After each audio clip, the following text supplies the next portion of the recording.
Le Seigneur Jésus-Christ dit une parabole un jour pour montrer qu'il faut toujours prier et ne point se relâcher. Il dit, je le cite, il y avait dans une ville un juge qui ne craignait pas Dieu et qui n'avait de considération pour personne. Il y avait également dans cette ville une pauvre veuve qui venait tout le temps lui dire, rends-moi justice contre ma partie adverse.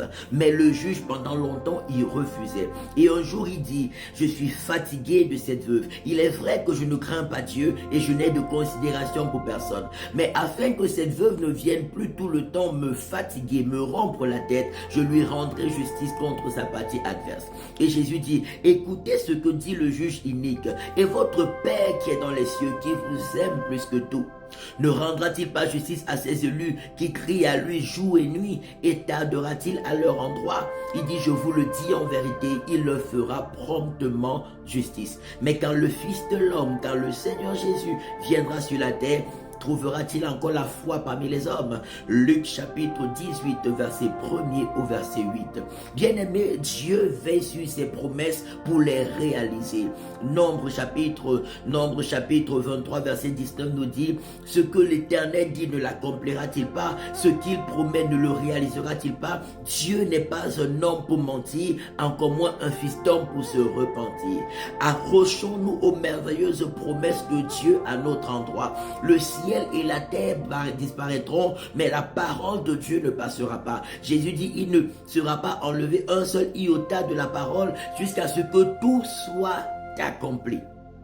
Jusqu'à ce que tout soit accompli. Alors accrochons-nous aux merveilleuses promesses de Dieu pour nous, les promesses qu'il fait concernant notre santé, les promesses qu'il fait concernant nos vies familiales, maritales, les promesses qu'il a fait concernant nos vies professionnelles, financières, concernant l'église, concernant le monde.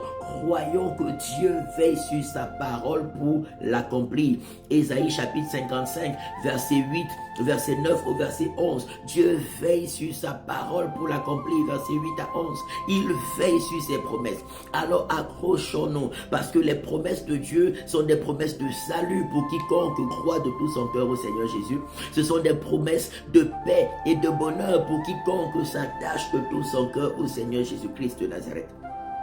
Je prie que Dieu nous garde dans sa parole, qu'il nous aide à demeurer dans la foi dans ses promesses, dans la foi dans ses promesses de salut pour nous, dans la foi dans ses promesses de bonheur pour nous, dans la foi dans ses promesses de paix pour nous, et qu'on puisse le servir avec passion, qu'on puisse le servir avec pleine assurance, qu'on puisse le servir avec totale confiance, sachant que chaque parole que Dieu a prononcée sur nos vies se réalisera assurément, parce que Dieu veille sur ses promesses pour les réaliser. Je prie que les merveilleuses promesses de Dieu pour ta vie en cette journée se réalisent parfaitement dans chaque coin et recoin de ta vie. Les desseins de Dieu pour ta santé, pour ton foyer, pour ta famille, pour tes parents, tes enfants, tes projets et tes activités. Je prie que cela se réalise par le feu de Dieu, par le feu de Dieu, par le feu de Dieu, que la santé divine, la joie et la paix de Dieu, la protection, la sagesse et le succès divin soient fortement et glorieusement ton partage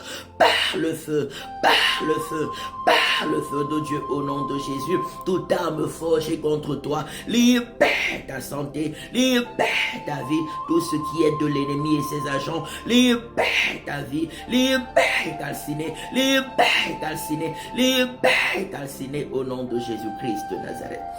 Rejoins-nous tous les dimanches de 10h à 13h à l'école Vinet, rue de l'école supérieure 2005 Lausanne, pour des cultes merveilleux rempli de la parole de Dieu et de la puissance de Dieu.